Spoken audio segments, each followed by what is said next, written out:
அந்த டீ கடை பையன் வந்து 3 டீ கொண்டுட்டு வந்திருப்பான்.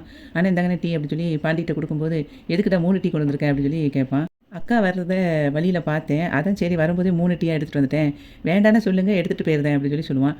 "வேண்டாம் வேண்டாம் அவட்ட குடு" அப்படின்னு சொல்லி சைகையால சொல்லுவான் பாண்டி. வானதி வந்து டீய எடுத்துட்டு அப்படியே சேர்ல உட்காந்துட்டு குடிச்சிட்டு இருப்பா. அப்போ வந்து கண்ணா சொல்லுவான், வானதிய பார்த்து பார்த்தீங்களா உங்களுக்கு டீலாம் வாங்கி குடுக்குறாரு அப்படின்னு சொல்லி சொல்லும்போது, சும்மா இருடா காதுல விழுந்துச்சுன்னா டீய வாங்கி கீழ கொட்டிருவான் அப்படின்னு சொல்லிட்டு இருப்பான். அந்த சமயத்தில ஆட்டோல வந்து வானதியோட அப்பா அப்படியே போயிட்டு இருப்பாரு. அப்போ கிராஸ் பண்ணி போகும்போது வானதி அங்க உட்காந்துருக்கிறத பார்த்துருவாரு. உடனே திரும்ப ரிவர்ஸ்ல வந்துட்டு அங்கேருந்து வருவாரு ஆட்டோவ. உடனே இவ வானதி பார்த்துட்டு அப்படியே டீ கிளாஸ கீழ வச்சுருவா. பயத்துல உட்காந்துட்டு இருக்கும்போதே அவங்க அப்பா சொல்லுவாரு, உன்னை வந்து இங்க வரக்கூடாதுன்னு எத்தன நேரம் சொல்லியிருக்கேன். திரும்பி இங்க வந்து உட்காந்துக்கிட்டு இருக்க. ஊர்ல உள்ள பிள்ளைங்கலாம் எப்படி இருக்கிறாங்க? நீ எப்படி இருக்க? அப்படின்னு சொல்லிட்டு பயங்கரமா திட்டிட்டு இருப்பாரு. அப்போ வானதியோட அப்பா சொல்லுவாரு, "இந்த மெக்கானிக் செட்டுக்குலாம் உனக்கு என்ன வேலைங்க? எதுக்கு இப்படி வந்துகிட்டு இருக்க? எத்தன நேரம் சொல்றது உனக்கு?" அப்படின்னு சொல்லி திட்டிட்டு இருக்கும்போது, அப்போ "இந்த மெக்கானிக் பையன பார்க்கறதுக்கு நீ எதுக்கு வர?" அப்படின்னு சொல்லி கேட்பாரு.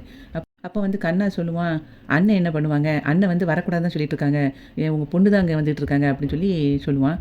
அதுக்கப்புறம் வானதியோட அப்பா இவன பாண்டிய பார்த்துட்டு சொல்லுவாரு, "ஏன்டா உன்னோட குடும்பம்லாம் ஒரு குடும்பமாடா?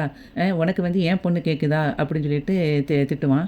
அதுக்கு வந்து பாண்டி சொல்லுவான், "இங்க பாருங்க உங்களுக்கு நீங்க திட்டணும்னா என்னைய திட்டணும். அதுக்காக என் குடும்பத்த வந்து இழுக்கக்கூடாது." அப்படின்னு சொல்லிட்டு திட்டுவான் அவங்க அப்பாவ.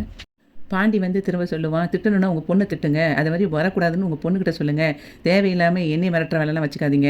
அவ இங்க வராம இருந்தா நானாவது நிம்மதியா இருப்பேன்." அப்படின்னு சொல்லி சொன்ன உடனே வானதியோட அப்பா வந்து தரன்னு அவள இழுத்துட்டு ஆட்டோல ஏத்திட்டு போயிருவாரு.